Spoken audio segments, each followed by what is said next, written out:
and gentlemen, boys and girls, children of all ages, we're coming to mutilate your ass. A cool episode for y'all this evening on the BoomBastiCAST. All right, out there, the great Buddy Cooper, writer director of The Mutilator, one of the greatest 80s slasher films there ever was. If you're not hip to it, get hip to it. It's fantastic. And then after you get hip to that, get hip to The Mutilator 2, doing the rounds right now at festivals, killing it, getting a lot of good praise, a lot of good reviews. I haven't checked it out yet, but I've heard a lot of good things and I can't wait to check it out. You know what I mean? Um, this episode we have the director on. We love having the directors on to talk about their films, talk about just the medium of filmmaking. You know what I mean? And Buddy's a super cool dude. You know what I mean? I really like Buddy a lot. Or Bud. I like to call him Bud. We're close now. You know what I mean? But yeah, dude, it was a great journey and discussion on filmmaking. You know what I mean? It's cool, you know, that me and Alex find this show very cool for many reasons. And probably top three on the list of why we love the Boombastic so much is it kind of gives us an open door opportunity to kind of talk to some folks that, you know, we grew up loving them and their films, you know what I mean? And and I can say that I can honestly say this. The Mutilator is a film that I know that Alexander the Hawk Man has seen. You know what I mean? I know that he's a fan of it. So it was good to finally be able to, every now and then, if we have somebody on the show, if I pull somebody into the show, Alex might not know them fully. And it's happened flip the other way around too. He's pulled on somebody. Well, Might not what have. can I say? I mean, Yeah. as I think I've said on the show plenty of times before, that as a horror fan, I'm newer to the fandom. I mean, I mean, if you asked little me back when I was in like grade school or high school, whether I'd be, you know, a fan of horror movies or doing horror movies or talking about horror movies, I'd probably say probably not, because it wasn't one of my biggest genres that I was a huge fan of. I grew up with fantasy, sci-fi. Those were my favorite. Now, horror was kind of in there, but it was more like horror comedies. I was a huge fan of like the classic Lon Chaney Jr. Wolfman, the Abbott Costello meets Frankenstein kind of stuff. But I never really got into horror till later in my life, and I do consider myself a fan now. Just don't hold that against me. But I yeah, will. Matt and I actually sat down and watched Mutilated together, and it is a good horror movie. I definitely like it. I mean the it definitely has probably, I would say, the one of the best, like gory death scenes in it, Yeah. and I really like that. I thought special effects were great, and that's why I enjoyed it. I thought it was really good. Yeah, it's a lot of fun. I was so happy to hear that you know, a sequel was coming out. Well, once I found out that Bud was doing it, whenever I hear a sequel coming out, I always get a little like, well, who's doing it? You know Yeah. what I mean? It's like, but when you have the original people coming back, that's really the way to do it. You know what I mean? Um, because then it's like it's the original ingredients that made the first one so good, you know what I mean? You know, we often talk about like Don Coscarelli, um, a lot, you know, for many reasons, but one of my favorite things about Don is you take the Phantasm films and like all those movies, except for the bad fan made one that they did last, but the majority, one through four, are all Don writing and directed them, you know what I mean? And you might say, okay, maybe they start to trail off by Oblivion, but I don't think they. I can be very lenient with the film if the original people are behind it, you know what I mean? Like in that situation, like a lot of people kind of poop on Oblivion, but I enjoy Oblivion. I think that one, two, and three are solid films, and Oblivion's pretty good too. But let's not talk about Don Coscarelli, you know what I mean? because he hasn't given us an episode of the BoomBastiCAST yet. We have both met him. Uh, Yeah. I got to always plug. I got to do host a panel of the 40th anniversary of Phantasm. What was that? Scarecon, right? Yeah, Scarecon, I believe. Rest in peace, Scarecon. And that was a lot of fun. That was my first panel that I ever got to do. So kudos there. But we're talking about another legend of horror. We're talking about another cult classic horror film. We're talking about The Mutilator and the soon to be cult classic film, The Mutilator 2, which is a film I've heard nothing but great things about. And I can't wait for it to come across my eyelids. That sounded really dirty, but we're talking about horror films. So, with that being said, if you want to say anything else before we pop in, Nothing other than can't wait to talk to him about the movie. and just filmmaking in general, but we'll let him do that. Ladies and gentlemen, welcoming to the BoomBastiCAST for the first time ever, the great Buddy, or as we like to call him, Bud Cooper. Welcome to the BoomBastiCAST. Bud, welcome to the BoomBastiCAST. Thank you. It's good to be here. It's very good to have you, man. You know what I mean? Uh, long time coming, some would say, you know what I mean? But everything that, what's the saying about the things really worth doing or worth the wait type deal? I go along with that. Something like that, yeah. I heard a cute one yesterday. It doesn't matter if you win or lose, as long as you win. Yeah, I can stand behind that. Yeah. Yeah. So, like I told you in the beginning, we're indie filmmakers, so we like to talk to shop a little bit and stuff like that. But first things first, we always like to kind of get a good dive into like the early happenings of the filmmaker. And how did you kind of, or where rather, did you catch the bug for even wanting to make films? I always wanted to make them. I grew up.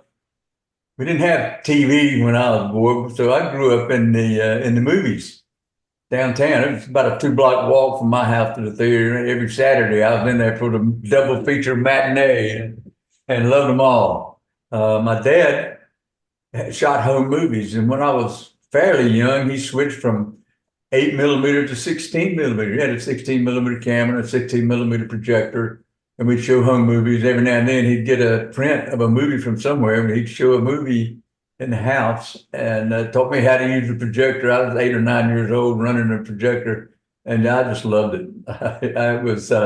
It had to happen. I had to make a movie. I didn't know when or how or what, but I knew it was going to happen, and it did. And that's how I got started. Just couldn't postpone it any longer. Hell yeah. Was it like did you take any courses or did you just kind of jump in blind? Like we never went to film school. We just kind of the advice that I got from fellow folks like you that like when I was like, well, what should I do? They said just take that money you would spend on film school and just go make your first film, and that's what I did. What was were you around the same thing or did you take some courses? Well, yes and no. I want to come back to specifically what you just said. I took writing, acting, and directing in college. Then before I shot The Mutilator, I had a good idea of what happens when the light passes through the lens. I understood. I went to the American University in Washington, D.C. for a couple of weeks of summer courses. And I took a course in screenwriting just to make sure I was on the right track, and went in producing, same thing. And the guy teaching the screenwriting course was John Douglas, who came on board and actually became co-producer. We worked together on that. But I didn't, that was the extent of my education when The Mutilator was made. Later, I sent myself to the American Film Institute, the film school where my children were out of the house. They were in college. In fact, they were my son was in Bachelor, my daughter at the time was in Culinary Institute of America, which was in both of them in Poughkeepsie. And so they were sharing a house, and I felt okay about leaving the nest. And my wife and I, we went to LA. I went to the American Film Institute and that was 1 year. I only stayed 1 year, but it was really good. And if anybody's thinking about going to film school, I advocate American Film Institute. I'm in the yeah. But the comment I wanted to make was I had some money, and the decision I had to make was I was going to send myself to film school. And I read an in-depth article in the New York Times about film schools. It was a good article, and but it ended up by saying if you can get a job on a shoot, you'll learn more working on one film than you will in 4 years of law school. So I said, I'll just make one. I'll do it. And I had $84,000. I thought that would do it. No, that lasted about a week. Yeah. But I did learn how to make a feature movie, I think. And I didn't learn it all. I learned a whole lot more on Mutilator 2. But I'm ready to go now. Let's make one. Hell yeah. Let's make another one. Hell yeah. Are there plans for a part 3, for a trilogy, or? Depends on whether or not I get any of my money back on this one. Yeah. Did you guys didn't try did you do Kickstarter or crowdfunding for part 2? No. No, all right. Yeah, I just saved my money over the years and did it. I didn't the Kickstarter and GoFundMe type things I've seen shoot for goals in 10, 20, maybe $30,000 budgets. And that just wasn't enough money, and I didn't want to lead people into thinking they were going to do something when it wasn't going to be real. Yeah. No, that's cool of you. Yeah, the crowdfunding's such a gamble. Like like I said, we're indie film. We did a crowdfunding for my second feature, and we put so much time and effort into the video, and we did like a fake Tonight Show layout with me and the DP producer and the star of it, and we raised like $46, and it was such a bummer. It was like, dude. But I think there's like it's almost like me and Alex talk about it. There's almost like it's a whole new tool in your tool belt that you need if you're gonna do like the know-how. Like there's a certain formula which I think is putting your money in. I think a lot of people start with money, they put that money in there so it gets popular. You know what I mean? And then it turns in, and then more people kind of follow up with it and give it more. Oh, yeah, I got Because if you set it for like 20 grand and you make that money pretty quick, they like bump you to the top of the pile.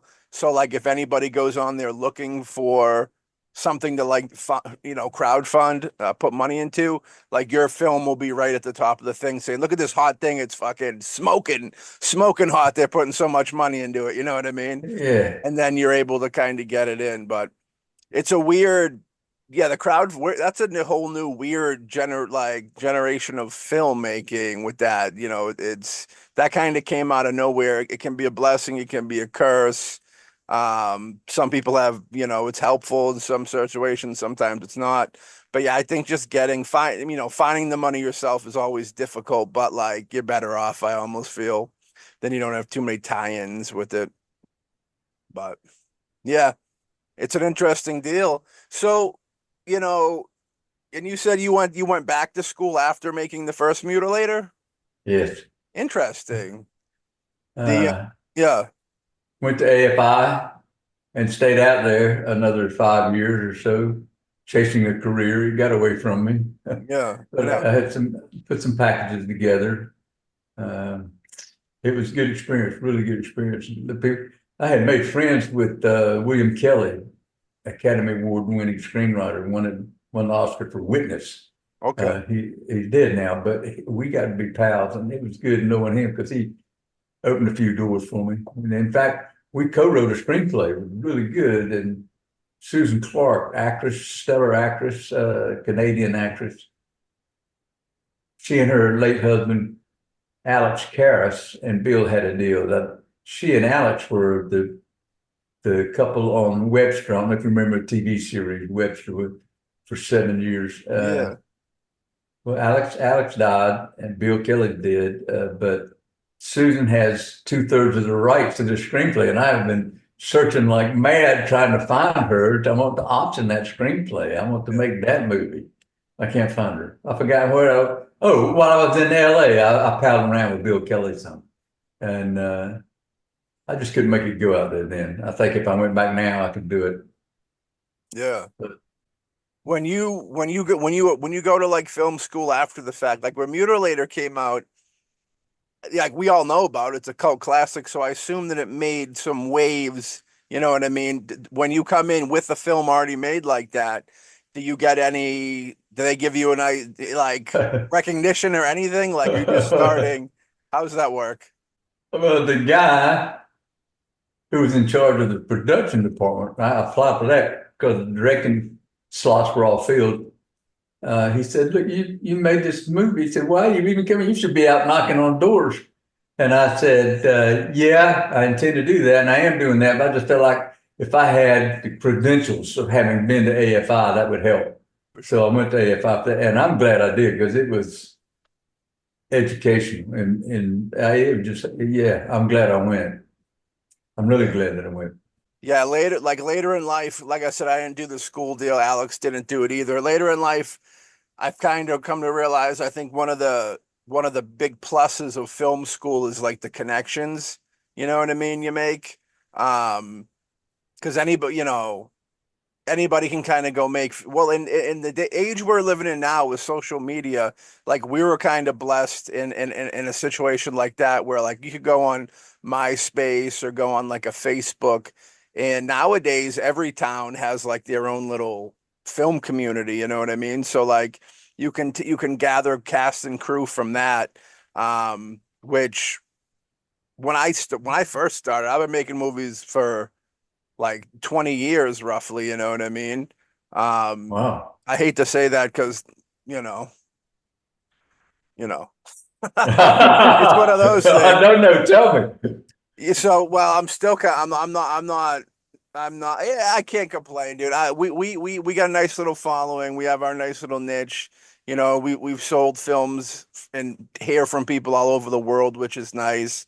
Yeah, I always like to poke fun at myself a little bit, joking around, you know, like that's good. like nothing ever happened, you know. But I'm proud of like the things that we've done, you know what I mean? Hey, Uh, I'm proud of you. That's all you need, buddy. that's That's all all that you need. matters. That All was you all. need is me to be proud of you. You're fine. You're good. Yeah. But the film school thing, I was always curious. So when you pop in, because on a smaller level, I had a situation where after I made my first film, I went to we're in Mass. I went to the New England Art Institute. They had a film program there. And I remember I brought that film in with me. Alex might not even have ever heard this story. And I brought this, if they ever made a movie about my life, this would be in there. So I go in there, they see the film. It was a movie called Stupaman, which is like a cross between The Toxic Avenger and Taxi Driver. And they watched it and they liked it. They said it was really cool, and they were like, wow, usually people don't have films when they come here. Um, and I remember going, uh, I'm like, well, if you like it, will you let me go here for free? And they were like, no. And I was like, all right, thank you. And like left. And it was just a crazy moment. So hearing the thing that you said about already having Mutilator under your belt and then going to the film school, I thought it was an interesting dynamic. But let's not fly past the first Mutilator. Let's pop back into that real quick. So, like, did you have a couple different films that you attempted to get off the ground, or was like Mutilator the first one that you said, okay, let's just go. This is the one. Let's just go with this one. Let's do this. That was the first one. Yeah, first and only one up until recently, Yeah, except for student films. yeah. Yeah, I didn't know. I didn't know until later that you couldn't just go and make a movie. I said, "Yeah, sure, let's go make a movie." The afterward I was told, "Hey, you can't do that." I didn't know that. I'm glad I didn't know it because I probably wouldn't have done it. But That's yeah, true. Yeah. I had good advice and good help. Peter Schnall, the DP, was president of the union in New York at the time. I had talked to a different DP and didn't like him. I talked with Peter Schnall, and he really knew his stuff. And plus, he had associates who were department heads. And so hired Peter, and he came in with all the department heads. John Douglas from the American University came down with graduate students and recently graduated students, all who wanted to work on a movie.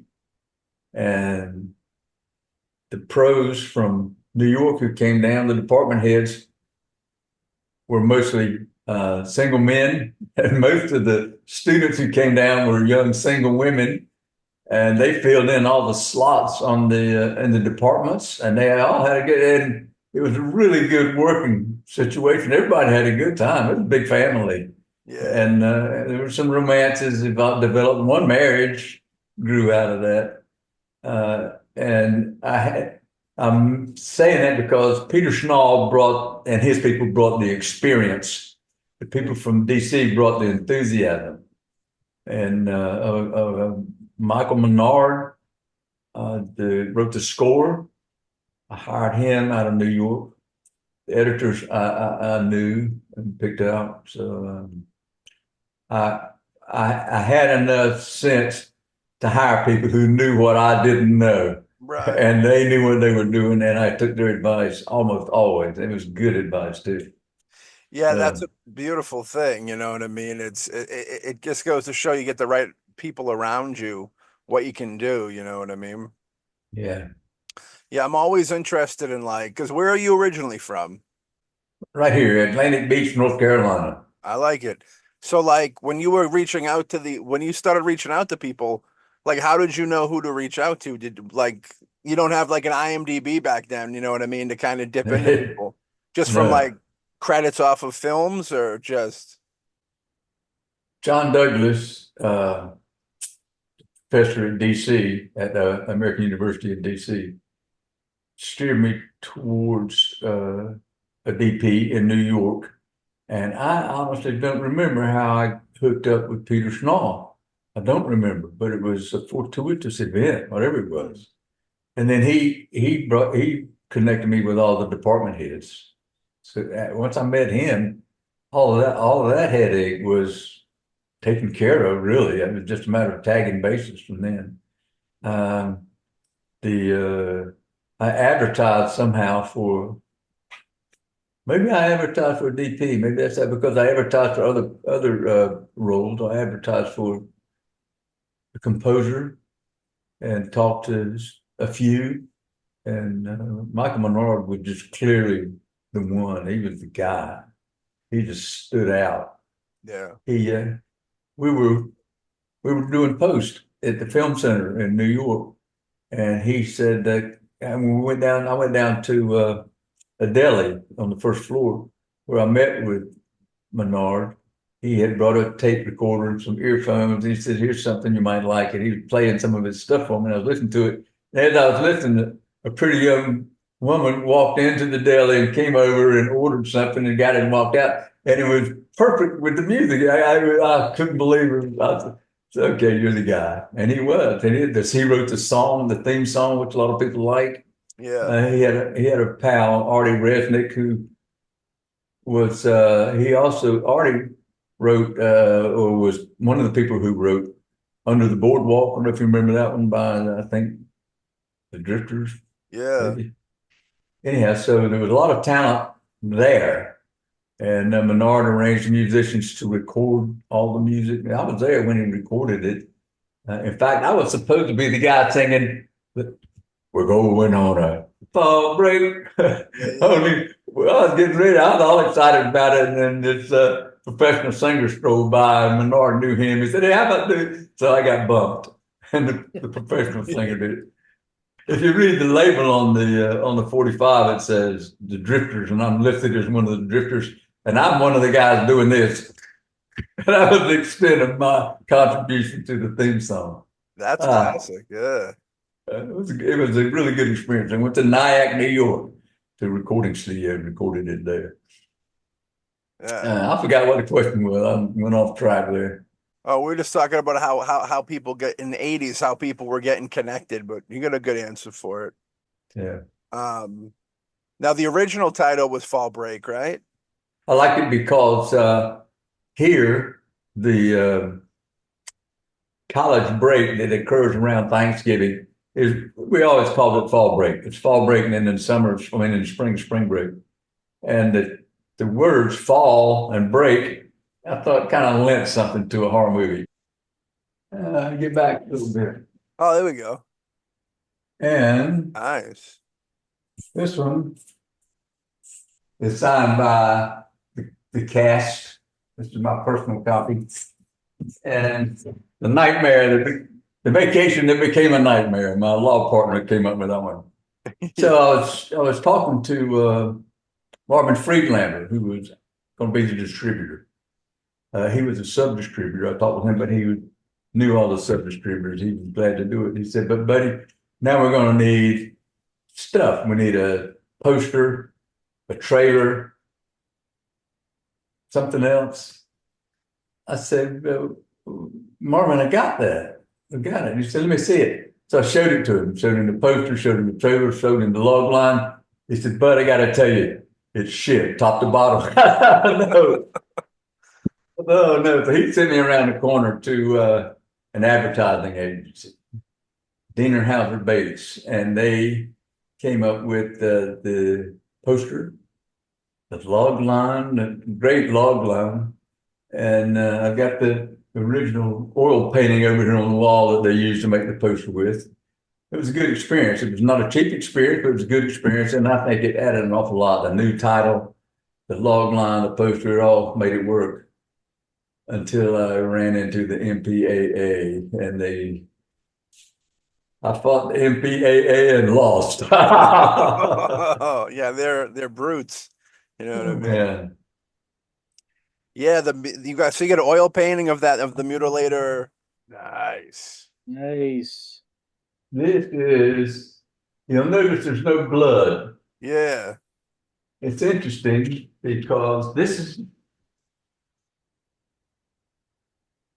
after kneeling and kissing the ring of the MPAA. Yeah. We had to redo the poster.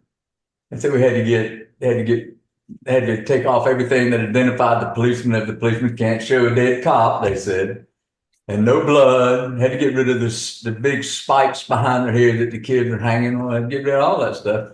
Had to get the oil painting redone. And then that went to someplace in Ohio, I think. I went and watched them run the presses. Had to get a whole new set of posters made. And this is this retouched paintings approved by MPAA. The first one, nah. Wow. Yeah, I always love seeing the original works. I see a lot of album covers, the oil paintings and stuff like that. That's super cool to catch that live in person, man. That's nice. So a marketing company came up with Mutilator? Advertising company. Advertising. Yeah, they get credit. Like the sole person. I mean, it's a great name for a movie. I paid for it. It's mine. Right, fair enough. Actually, I was told that a secretary came up with the log line, my sword, my pick, my axe, bye, which was really good. Yeah. We had a meeting with the head of the agency, and Ed Farrell was with me. He was post-production supervisor, and he whispered in my ear to say something. So when they came in, these expensive, high-end advertising agencies. Yeah. And he said, here's what we think. And they said, by sword, by pick, by axe, by what do you think? And I said, it ought to say by saw, by hook, by blah, blah. And the guy looked at me and just dumbfounded. He said, that's a joke, right? I said, yeah, it's a joke. Anyhow, that was fun. Iconic. So, like, when Mutilator first hits the screen, is it well received, or is it one of those stories where it didn't do that great? Yeah. Marvin Friedlander broke it in New York and the surrounding area, I think, in 43 screens at once, Labor Day weekend. and it did very well. Did $400,000 first weekend, Nice.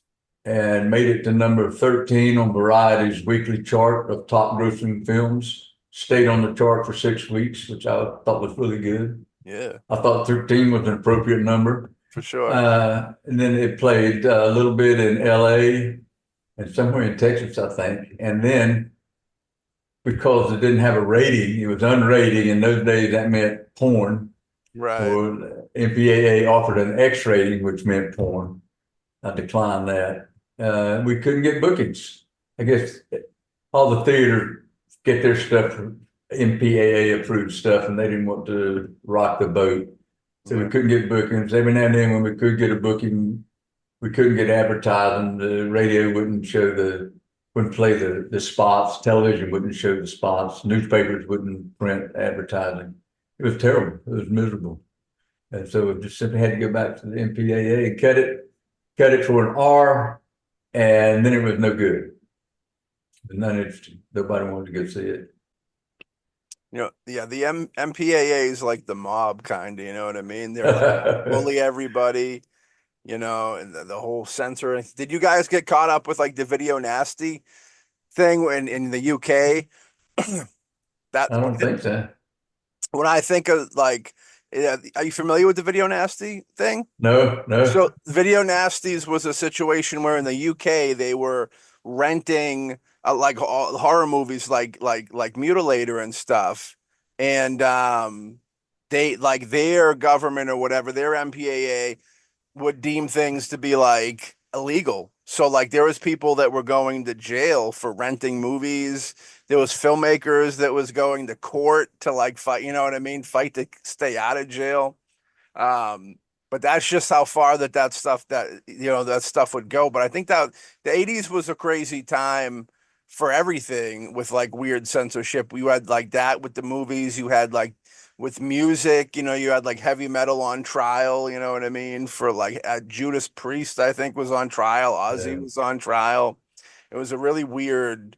And then now you look at the music nowadays and it's like still, it's horrifying in different ways. You know what I mean? Yeah. And movies too. I think Mutilator 2 will be acceptable. I don't think it's any worse than, in fact, I know it's not as bad as a Terrifier. Then they split them when we split them. I met that guy the director. God, what's his name? Leon? Is that his name? Damian Leone. He's a good dude.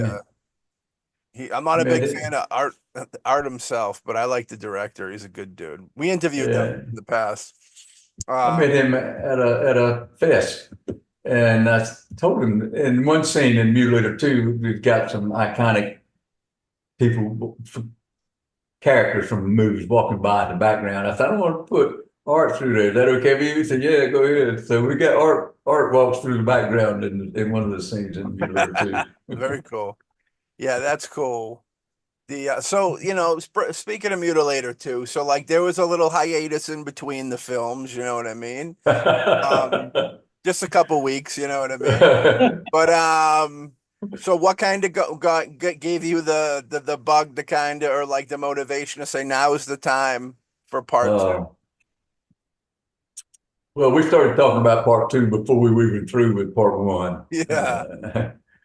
I remember we were cracking jokes, shooting the last scene in the hospital room, and the DP would say, well, we could have Big Ed step out of it. There was an armoire there. Step out of there. Everybody would have to say.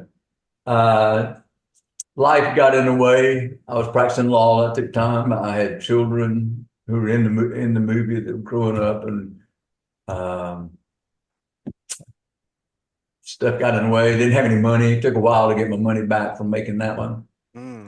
And one thing and another, it just kept getting pushed back. And when I came back from LA, my father got sick and died. And my 2 sisters and my mother asked me to take over the operation of the family business. And I agreed to do that for 1 year. 20 years later, I said, that's it. I'm through. I got to quit. And my son took over, thank goodness, along with Ed Farrell, I mentioned earlier, and a couple other people. And at that point, I started thinking about it again. I said, yeah, we got to do this. We got started before the COVID pandemic hit and Mm. stopped, pulled the plug, and started up again a couple of years later. Uh, there's no real reason for that delay, except that life got in the way and I didn't have any money. So I saved money and lived my life, and here we are. Let's do it again. Okay. Well, it's very honorable. I got to commend you for taking over the family business because people, I mean, it's the right thing to do in the overall scheme of things, and some people wouldn't have chose the right thing to do. You know what I mean? Yeah. The Yeah. you It was know, a valuable asset, and I did it to protect oceanfront motel property right here. It's nice with a fishing pier. yeah. And I did it to protect the asset for my family as well as for my sisters and their families and my mother. It was didn't want to, but I Yeah, did. well, sometimes you do what you don't want to do, and that's the same motel the cast and crew stayed in while making the first one, right? Same motel the cast and crew stayed in making the first one and the second one. We shot And the second one right here again. very cool, very cool. Yeah. So it came in handy. Well, it's a good thing, you know what I mean? Yeah, I do. I was glad to have it. Was when did you realize that there were, whenever we talk to folks that might have made a movie in the 80s, every now and then we hear people go, "Well, I never knew that it had the following," and like was there any eye-opening moment more recently where you go, "Oh, that people still love this movie?" Is it like conventions or just being hit up on social media? What Well, when I was living in LA, there was a horror convention at the airport. So I got one of my buddies, pal, said, we were scared. We are going to have some fun when they were standing in line. And they were standing in line going to somebody, I think they were selling posters from Mutilator, and this teenager in front of me. I tapped him on the shoulder. I said, "You know this movie?" He said, "Yeah, I really like Mark Shostrom's work." And I smiled, turned around and walked away. Uh, uh, I forgot the question. What? when Oh, did you? the eye-opening moment. Yeah. Yeah, I was aware that it was out there. I mean, people were buying and selling Vestron videotapes on eBay like that. There was a lot of talk about it. But really, a guy named Ewan Cant came to me. He was working for Arrow Video. He was a fan of the movie, and he's a good guy. And said, "We want to bring it out on DVD, do Blu-ray, DVD. Are you interested?" I said, "Yeah, sure." And so we did. 'Cause I wanted to get it out, and they did. They did a really good package. Maybe you're familiar with it. There's some behind-the-scenes stuff and some interviews. Even Kent supervised that project the whole way, and that breathed new life into it. It revitalized it. People who had been looking for Vestron videotapes were able to buy a Blu-ray DVD and got a lot of stuff to go with it. People who had never heard of it before discovered it, and so there it was. And now everybody recognizes it as a cult classic or a cult favorite. I love it when they say that. Yeah. It's a I beautiful never would have expected it. No, Yeah, it's a beautiful packaged DVD Blu-ray set that they have over there. it is. Yeah. What's your opinion on VHS? I mean, it's got to be credited with kind of keeping the love for a lot of these films alive, because once they would come out of theaters, that'd kind of be a wrap sometimes. But if you got a really good shelf life off of VHS, you know what I mean? They're still around. Still around. I have Uh, thousands of them, for crying out loud. You know what I mean? Every now and then, somebody comes up to me and asks me to sign one for them. Yeah. Yeah, I'm glad VHS existed. Jerry, I can't remember Jerry's last name, was a friend of Marvin Friedlander, the distributor. We were talking in the hall. He said, "Let me see if I can get a deal for us." I said, "Yeah, go for it." He came back and said that Vestron Video was going to pay me $250,000 I said, "Let's do it now." But they broke it down into payments. I never got my last payment. They went bankrupt before I got the last payment. But they put it out there, and they did a good job. They really did. In fact, when we were doing the color timing. Speaking of timing, doing the coloring for Arrow Video. I went to Vinegar Syndrome. I forgot where they are in Cambridge. No, anyhow, Lake I went Connecticut, I there. think. Yeah. That's right. Yeah. Yeah. And I sat with the timer and we watched the Vestron video to get the color right because there was the copy that we were using. We had borrowed from the Library of Congress, and it was one of the first prints coming out, which it was off. It was bad. Really, the color at the time was bad. So they were trying to copy that. I said, well, you can't do that. Look at the Vestron. We looked at the Vestron, and they got an idea what the coloring and the time should be like. So I'm glad it was there for several reasons. Mm, Thanks for Vestron. Yeah. yeah. With talking about filmmaking and stuff, in between that time when you returned for Mutilator 2, was there any real big differences? I mean, it's the digital age. Did you guys shoot digitally? Or did you guys shoot on film? Yeah, no, yeah, big difference. Yeah. Lighter cameras, lighter lights, more portable, instant replay. I mean, Right. in fact, you're watching it. They put Yeah. a screen up for me. I watched it while it was happening. Yeah, yes, absolutely. The technology has advanced, but as I mentioned before, the light comes through the lens and you capture it. That part, the very basic part, is the same. But whereas before you had two or three people moving a camera or some lights, not anymore. Yeah. It's light, it's quick. Yeah. The $1 million question of the digital era. I mean, with it being digital, you got a whole lot more people making them now. Do you think that's more of a blessing or a curse? Because it adds the easiness to it, but it also adds a lot more competition if you're trying to get your films out there. What do you think? Well, you said that right. Yeah, there's a lot of competition out there. Everybody's making them. And I think that the people who make them with their phones are probably not real competitors.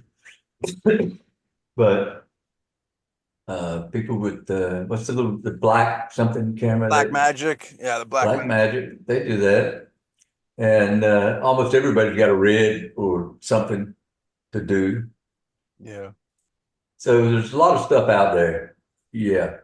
Uh, it's not all good quality, but excuse me. There's competition. I don't know how to answer your question. Good stuff's going to get found, and the bad stuff's going to get forgotten. true. That's true. Yeah, I've always wondered. It's like, and even it really would, back in the day, it would be like really a proving ground for who really wants to do it. It's like you would shoot the film, you'd have to go develop the film, you'd have to manually cut each frame of film for the thing. And it's like me and Alex talk all the time. It's like imagine how that would level the playing field if it was that much work was still involved with doing it. How many people would still want to do it? You know what I mean? That's a good point. Yeah, I do know what you mean. You want to make a cut or a change sitting at a Steinbeck with the film rolling. It could take an hour to make a change, and now a few clicks takes a few seconds. The wrong lighting would like destroy the film. You know what I mean? It would be there was just so many pitfalls. You know what I mean that you could fall into Yeah, with it. You know? yeah, and you don't know it until 2 days later that there's a mistake. Yeah, yeah, dude. It's crazy.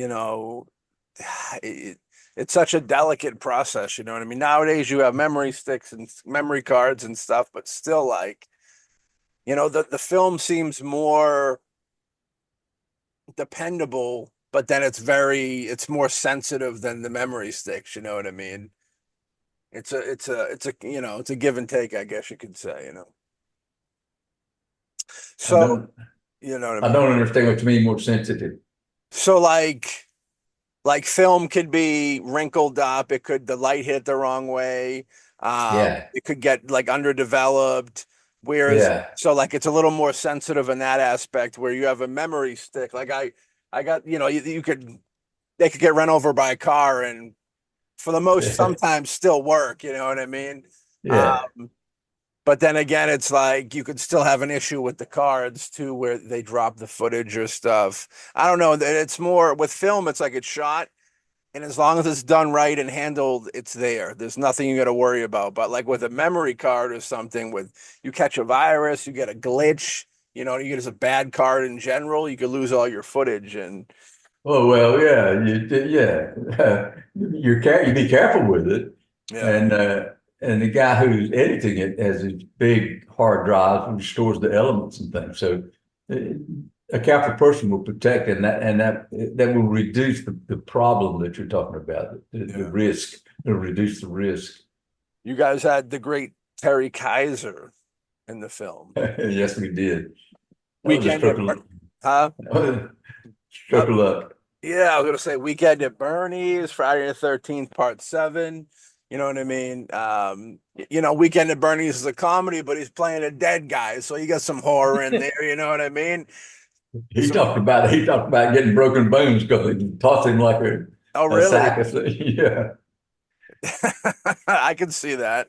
How did he kind of come into them? I know that I've been seeing him more and more with the conventions, and it's almost like you start seeing for like an underground filmmaker's perspective, it's like you see them start to do conventions and they're more accessible and they're easier to kind of get in contact with and get them in your films. How did you guys get Terry into the film? Did you guys meet him in a con or did you just an agent?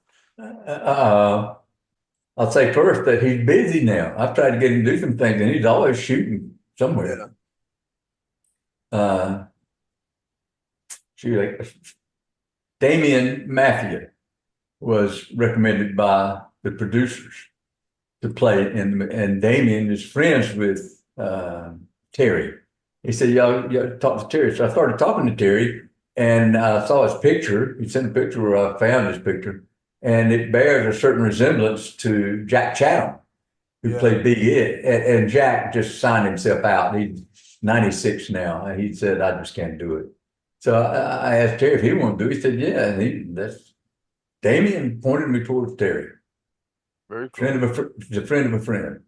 You can depend on them. When it's a friend of a friend, they're not wanting to disappoint you or the friend. So it's kind of like a double good. That's a good point. Yeah. Speaking of Weekend at Bernie's, there's an allusion to Weekend at Bernie's in the another Easter egg in Mutilator. Mutilator 2 is full of Easter eggs. That's what I like to hear. Yeah, okay. In the first one, the special effects were so legendary in the first one. It's like, how important was it to lock in? You guys got Joe Castro, I believe, did the effects on this, and he's kind of one of the best doing it right now. Was that one of the first things you guys go looking for? Is like, okay, we got to get a great effects person for this? Yeah, we're going through sailing through a little bit of rough water with Joe right now. Oh, really? But Mark Sjostrom recommended him, and so I hired him based on Mark's recommendation. We've had Joe on the show before. We'll tell him to behave himself. Behave, Joe. Behave. Somebody's already told him. Well, sometimes you got to do that. I also noticed the Soska twins, the sisters, Sylvia and Jen, did some additional writing on the film. How'd that come about? Ann Hale, one of my producers, is friends with them. And they said to her, they gave her the idea and she passed it on for, yeah, okay, here we go. They just came unsolicited. Very cool. Yeah, I'm glad to get it. Because now, not only do I have a really good effect, which people like, but I get to drop the names, the Sosker sisters every now and then. Yeah, they help me out a little bit. Yeah. I think they're pretty good people. Yeah, they're good folks. So they've been doing it big in the community for, I don't know, 10, 15 years or so, which is good. I think they're Canada, right? Canadian? That's right, yeah. Yeah. But Dead Hooker in a Trunk, I believe, is one of their films. That's right. I seen that many moons ago. That came to we have our indie cinema Coolidge Corner in Cambridge. That's our I seen it there, and American Mary was good times. Oh, that's one of my favorites. I think that's my favorite film over there is American Mary. Next to Mutilator 2, of course. Of course. You know what I mean? So you guys have, I know you guys did Fright Fest recently. It opened up, premiered at Fright Fest, and had well received over there. I've seen a lot of It good was, reviews. yeah, Yeah. it was sold out. Not everybody came. There were some empty seats, but they showed it on the big screen at an 11 o'clock showing, which I thought was pretty good on Friday night. And the people everybody liked it, and I liked it a lot. And they were on. They have a preview screen, and they kept rolling our trailer through it. And the people who run Fright Fest they're from London. Londoners are noted for being polite and nice, and these people really were. Yeah. They're just good folks. Yeah. Yeah. Had a good time. Fright Had a Fest. good time. Hell yeah. Isn't Arrow England? Arrow, like the company? I think they're England, right? Yeah. London. London, yeah. Yeah, they know all about the video nasty situation, you know. And in fact, Arrow was one of the sponsors of Fright Fest. Okay. Yeah, we had something play through Arrow, like their streaming service. It was that was a beautiful thing. I think we were part of a documentary, I think, that was on there or something like that once. So, which is cool, you know, so we'll take that as a win, you know what I mean? Yeah, yeah. So next up, you stepping away from horror, or is that script that you were talking about that you want to kind of pursue? Is that horror too, or is that a different genre? Around the turn of the century, the United States government created what they called Indian training schools, and they would take the children of the elders and the chiefs of the Indians and send them to these training schools to teach them harness making and how to shoot horses and things, ostensibly to help them blend into the white man's culture. But the real reason, it turned out, was that they were still fighting the Indian wars, and they wanted to kill the red man's culture. I mean, they were teaching they were teaching the girls how to host a tea, an afternoon tea, and they were teaching the guys, giving them teaching them craftsmanship in crafts that were becoming obsolete. And the story is set against, Pop Warner, football, big Pop Warner was coach of the football team there for a while, and Jim Thorpe was a student there. And they had a fantastically successful football team.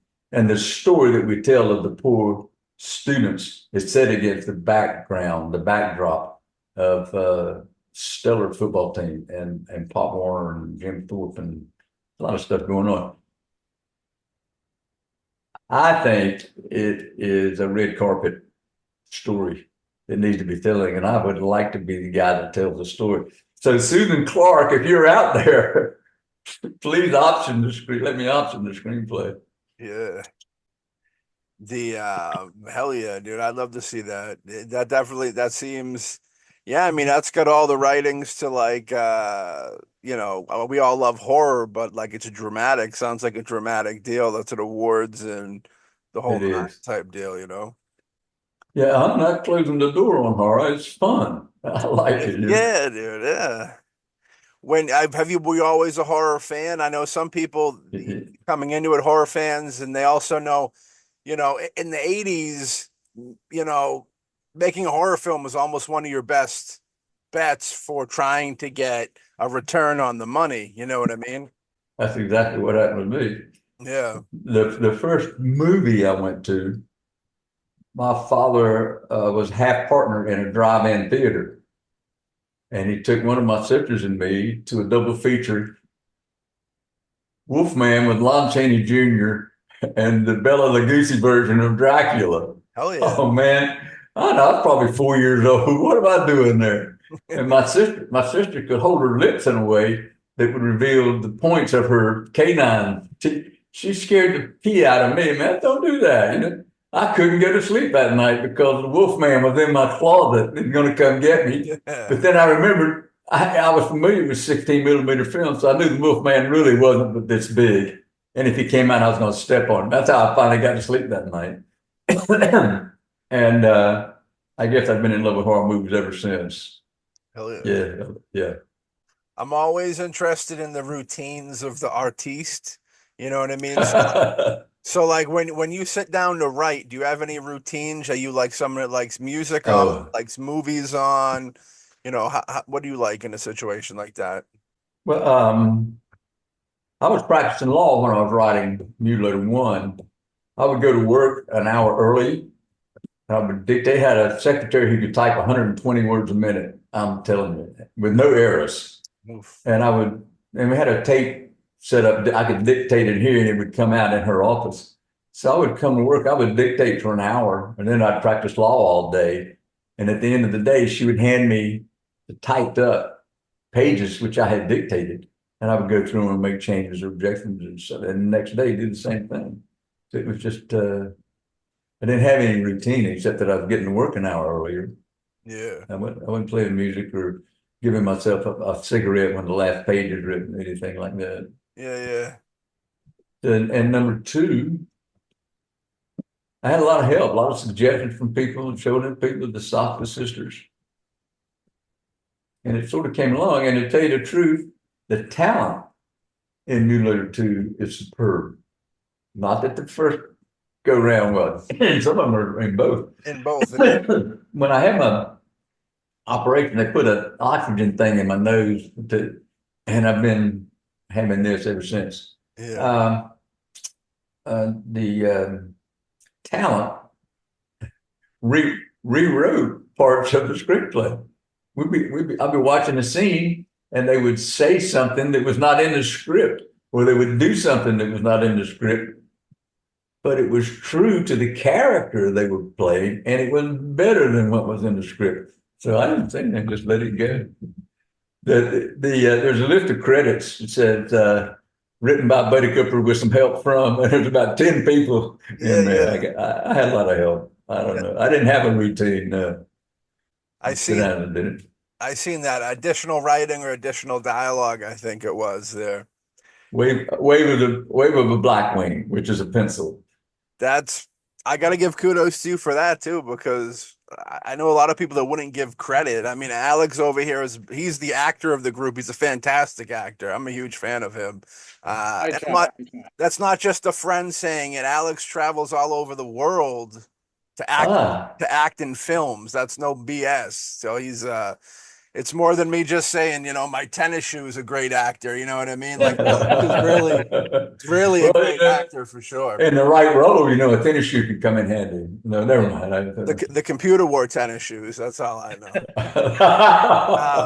But yeah, so like definitely kudos for that, because I mean, they get to work on get a writing credit on a really cool film like that. Yeah, I was kind of curious of what that was. Was it like the script was written and it got passed around for like touch ups, or but it was kind of a dialogue deal. Somebody improv some lines, or Yeah, Ed Farrell's brother Keith read it, and he said to me, he had some good ideas. He said, but it's the dialogue. It's the dialogue, David. He was shaking his head about it. I had to go rewrite all the dialogue. And there's a woman, a young woman, Simone Chevalier or something similar to that, who's an aspiring screenwriter in LA. She started writing it for me, and I took it back from her. It wasn't going the way I wanted it to go, but she had the phone ringing on the set. So I took that from her. I got that idea from her, and it kind of went from that. That was a key idea. yeah. But, who's calling what set? What's going on?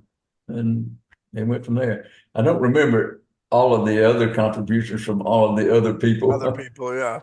It might not have been a whole lot, but it was something.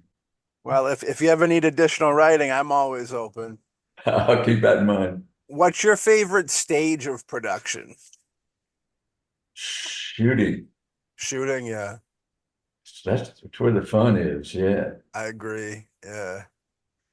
And I'm in. Are you familiar with Samantha Brown? Has a show on the PBS. No.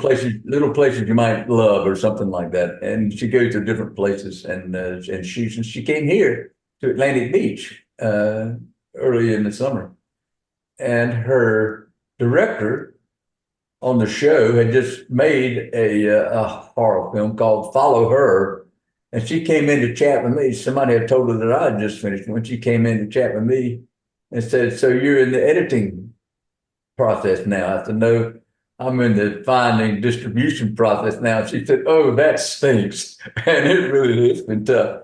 I had just today signed with a producer's rep who I think is going to get some distribution for me. Yeah. Yeah, hell yeah. Distributions is like it's one of the toughest parts. It's just as tough as raising the funds, you know what I mean? Getting good distribution. Because like with the filmmakers, there's so many people making films. There's also so many different distribution companies that popped up, and some of them are Yeah. good and some of them are bad. And there's multiple ways of being bad. It's like you can get no money from them, you can get they have no reach. Like we've fallen into situations where it's like you're still promoting your film more than they are. Like they just want to have films on their roster. You know what I mean? One of our biggest films we had distributed by like a pretty big company. I won't name them, but they're a pretty big company, and that turned into an issue where it was like stop getting checks, and then it was like you contact them. Uh, They were like, "We got to talk to payroll about that," and then like it's just like a big loop of like trying to keep you running in circles. You know what I mean? Uh, yeah. but yeah, yeah, I think Mutilator 2, I feel will find a good home for it. What's the possibility of like an Arrow picking up Mutilator 2? Arrow asked to see it as soon as it was done, and since then have asked to see it again, Very good. uh, but haven't said anything else since they saw it. Yeah. I'd say they have expressed no interest in it. Well, even like like those second, like we like Arrow, Vinegar Syndrome. You know, there's a lot of really great homes for horror films nowadays. You know what I mean? They can go there, and they have built-in audiences to that house, that distribution house. You know what I mean? Um, I think you guys will end up in a really cool, and a really. I got a feeling you guys will end up in a good spot. But Thank you. you're welcome, man. But it's tricky, dude. It's tricky getting there. Well, this guy that I have signed up with today was recommended by Mark Glickwack. You know the name? He's a No, big lawyer in LA representing independent films and filmmakers for 30 years or more now. And he gave me the names of unsolicited, gave me the names of three producers reps, and this guy was one of them. I sent a pitch to each of them, and this guy came right back. I mean, I was still sending the third email out when this guy responded. Said, "Yeah, let me see the screener." Showed him the screener. The next day, he said, "It's terrific. I want to represent the movie." And we've worked out everything. He's got a long list of stuff that he needs. I'm assembling the stuff that he's asked for now. very cool. Yeah, he says he said I can't promise any results, but I'll show it to all the major streamers, including Shudder, and something like 18 worldwide distributors. And he says we usually land a picture. We 90% of the time we land a picture with one of these worldwide distributors. So he thinks he can get it. He thinks he can get a distribution deal in 6 to 7 weeks. He said so. Keep your eye on the bouncing ball. It might happen. Yeah. Yeah, I went back and talked to Mark again about him, and he said, "Yeah, he's a good guy. Good. I've known him been working with him for 25 years. Yeah, he's good, reliable, and he's got a good presentation when you go to it. His outfit is called Circus Road, and he apparently, if he's been in business 25 years, he knows everybody." You know, that's the bread and butter, the gravy. That's the gravy right there. Yeah, it's so many. I think that horror fans seeing original creators come back to do sequels, I think is like it's kind of what everybody's wanting to see in a way. You know what I mean? You're seeing all these new horror movies just pop up, and there's a lot of bad ones every now and then. You get really good ones. You know what I mean? But it's like Like my ears always perk up whenever I hear of a new movie coming from like a sequel from the originator of it. You know, I hate to see sequels by like, and this is probably gonna upset filmmakers, but I hate to see sequels by like newer filmmakers. You know what I mean? Yeah. Like some Yeah. 20-year-old kid doing something like it's like I don't know about that. But when the original people come back, that's when there's something special to them. You know what I mean? Well, it's good. Yeah, it's going to have some of the same flavor as the first one. Yeah. It just is. I mean, it's just the way it is. So if they come back to you, if this distribution spot comes back to you and says we want a part three, you gonna oblige them? Oh, absolutely. Yeah. Yeah, yeah, that's the way to do it, you know. Well, we this was a lot of fun. You know, we usually end with with the same question of everybody. You know, we get a lot of artists on this, filmmakers, musicians, comedians, authors, you name it. A lot of people listen to the show from the art forms, and we always like to ask people if you have any advice for anybody that might find themselves in a dry spell or caught up or not really knowing what the next move is. Is there any advice you would give somebody to kind of put a little pep in their step, let them know, hey, these things happen. It's not the end of the world type stuff. You know what I mean? Yes. I have lots of advice. I'm full of advice. I'm Oh yeah. free. I give my advice out freely. Usually nobody asks for it. Uh, well, I told you about the quip I heard yesterday. It doesn't matter whether you win or lose, as long as you win. Yeah. But another one is never give up. Get it done. I had occasion to meet Billy Bob Thornton back in his swing blade days. Oh. When I was talking about, this is when I just got out of AFI and talking about making a movie. He said, do it. He said, just get it done, get the movie made. You do what it takes. And that's what it is. And along the way, I think a person should learn to trust their instincts. They're usually right. You get in it. Yeah. I had a friend who died in a tragic airplane accident when he was young, but he was a gambler and a good one. And his one of his favorite sayings, well, he had several. One of his favorite, his name was Big Max, and he was a big guy. And one of his favorite sayings was, "Got a hunch, better bunch." And you can see him at the crap table. Got a hunch. He put it out there, and that's kind of the way it is with movie making. You got a hunch, go for it, do it. Yeah. So if things are going slow right now, just forget about it. Wait till tomorrow. There's a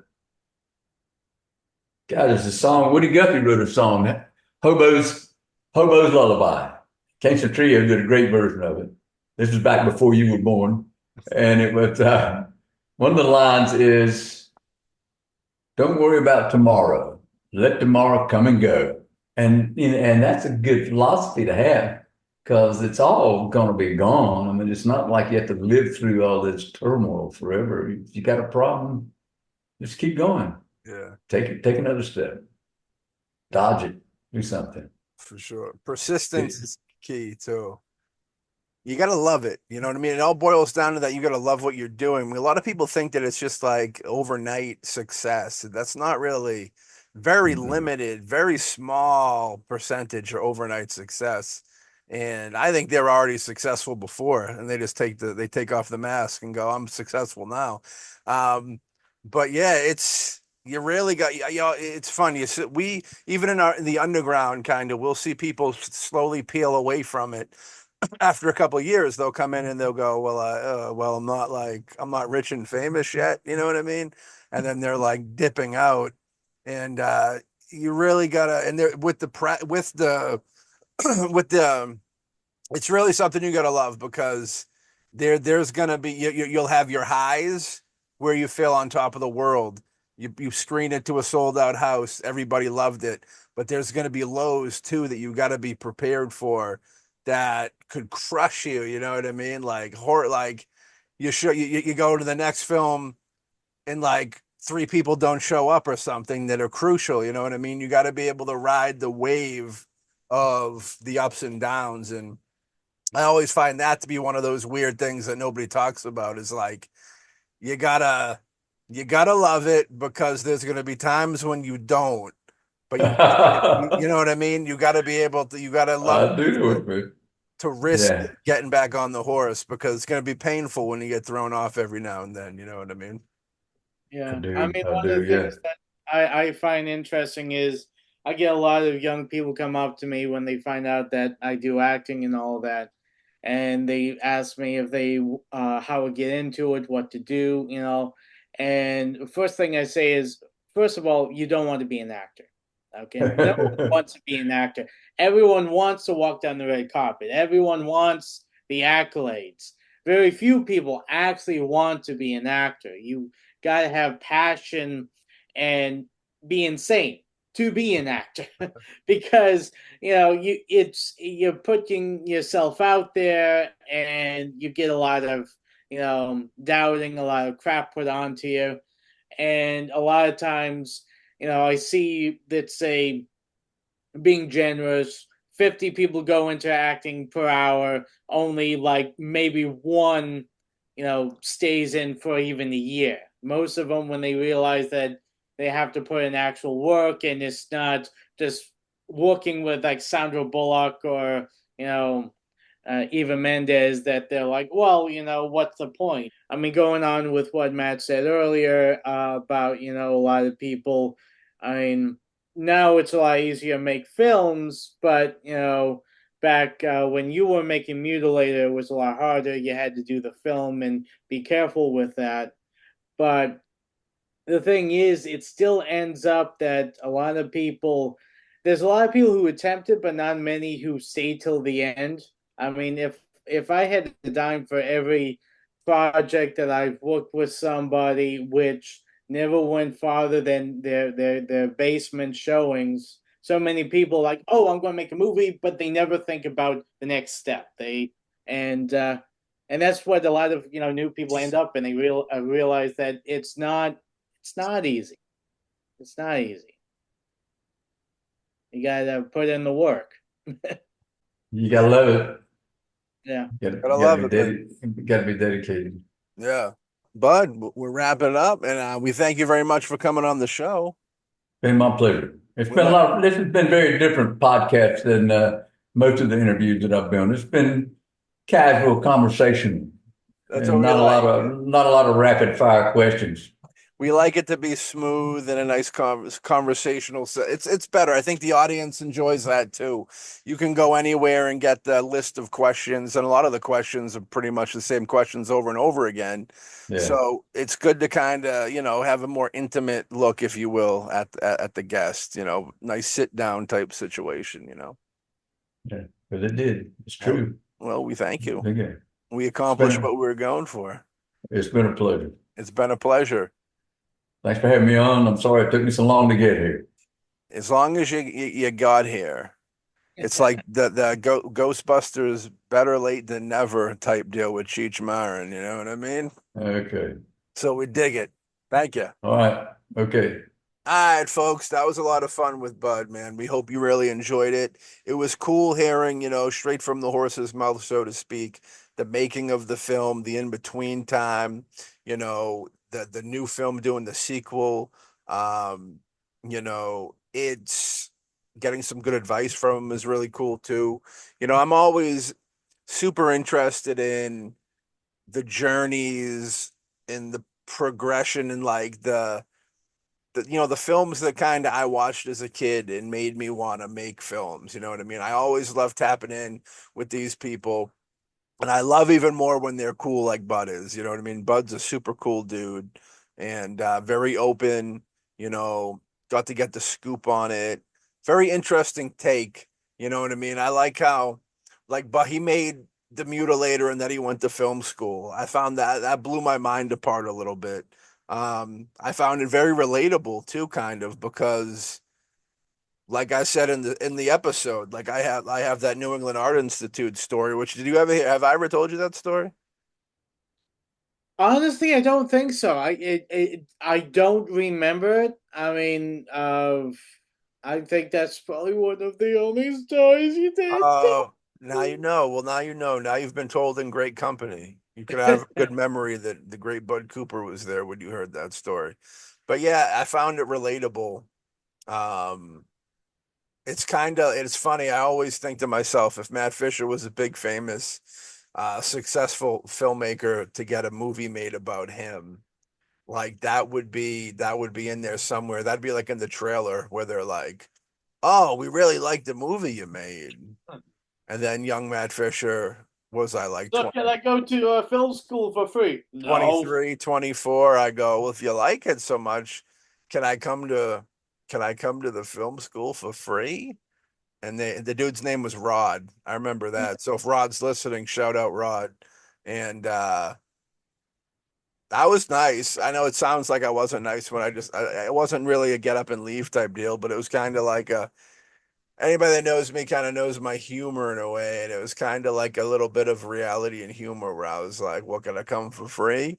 And he was like, nah, dude. And I was like, well, I can't afford film school.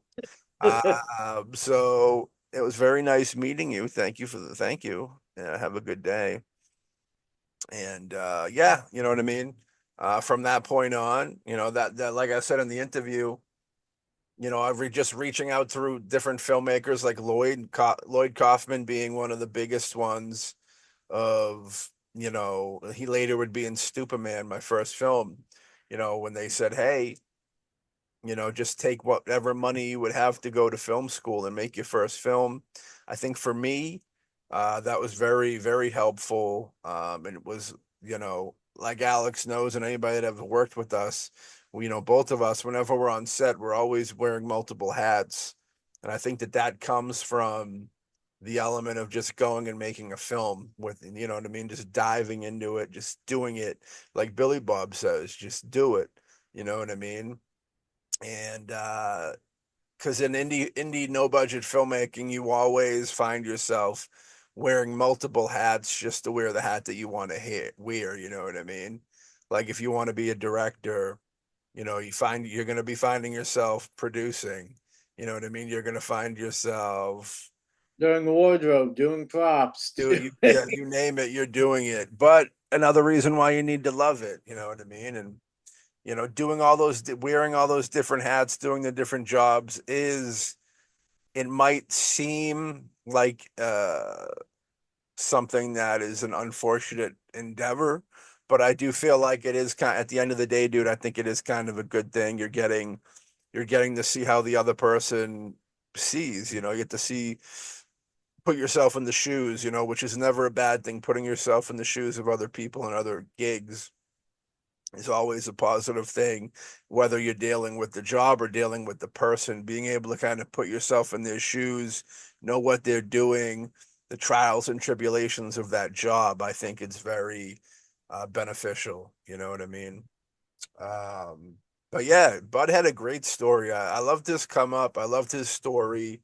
Very unique. I find his story a little bit different than what we're usually used to, you know what I mean? Which is very cool. It's always good to get that perspective going on in it, you know what I mean?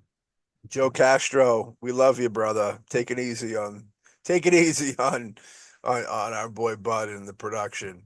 Um, yeah, that's the thing. We've had Joe on many moons ago, fighting the good fight with Joe Castro. Check it out on the audio form. Talking about bad distribution companies and stuff like that. I don't know. I feel like there might have been a little miscommunication between Joe and production, but I don't know. I probably shouldn't speak on it. I know that Joe's a good dude, and I know from right now, I know that Bud's a really good dude. And it's just people are passionate, you know what I mean? Everybody's passionate. Bud's passionate about the film he's making. Joe's passionate about the effects that he made for the film. And I think by the end of it, everybody's going to be happy with it. And yeah, I know I can't wait to see the flick. We didn't get a chance to see it yet. We've watched the first one, of course. I've seen it a billion times. I had Alexander the Hockenstein man over the house to watch it, and we talked about it all night. It was a really fun film. And we'll probably do the same thing with part two. When we get our hands on that, we'll probably gather together and watch that. You know what I mean? And I'm looking forward to it. I think it's going to be a lot of fun. The great Terry Kaiser, man. Weekend at Bernie's. He's a cool dude. We met him at one of the not film festival, one of the conventions. He Yeah. used to, before half the conventions like died in Massachusetts from COVID. They never returned. Um, but he was at one of, he might have been at Super Mega Fest. I forget where he was at, Could have been. I mean, I forget which one he was at. but people always forget that. Of course, you got Weekend at Bernie's being Bernie, but and he's so cool. You know who else is really cool? Don Kaffa, I believe his name is, who plays like the hitman in Weekend at Bernie's. He's like Mm. the dude following him around. He's from like Return of the Living Dead. He's got horror roots too. Iconic. Um, but yeah, very cool. You know what I mean? Maybe one day we'll find Alexander acting in a Bud film, and maybe I'll be doing some additional writing in a Bud film. You never know. That'd be cool. Sign me up, brah. Sign me up. Thought it was a cool dude. I was definitely getting down with it. Is there anything you want to say about this episode before we wrap it up? No, had a lot of fun listening to Bud and talking with him. I love Mutilator. Can't wait to check out Mutilator 2. And I can't see what else he has in store. For sure.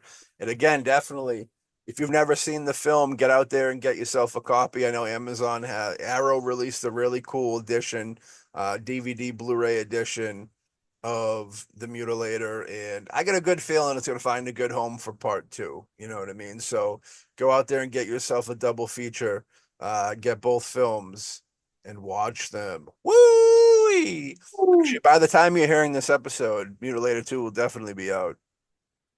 As you folks may know, may not know, we get in these runs where we just bang out a bunch of interviews, and I believe if I was to peel back the curtain, right now we're like a stone's throw away from what October 1st of 2024 is, what, tomorrow or the next day. Yeah. And you guys probably won't be catching up with this episode until October of 2025. But don't be mad. Don't be upset with your boys. Be happy and proud that we're killing it and going boom, boom, boom, knocking out these episodes. Maybe you can get them even sooner than once a month, but don't quote us. Don't quote us. We never want to be quoted. Alex just died a little bit when I said that, because Alex is our Well, beautiful. I'm the one who has edited these Yes, he's our things. beautiful, luxurious editor. Well, Buddy Budafewko too. Don't put shade. Yeah. If he shows up on work on time. Well, he's an alcoholic. You know what I mean? Um, but Buddy Budafewko, if you're listening, big shout out to you. Maybe you're not an alcoholic. I've I've checked you into rehab a few times. I've picked you up outside of the building, so I know that you kind of are. But don't hold it against us. We got nothing but love to you. And this episode's about a different buddy, Buddy Cooper. But like I said, I went off on a little fucking journey. But yeah, if you've never seen The Mutilator or The Mutilator 2, go grab them up.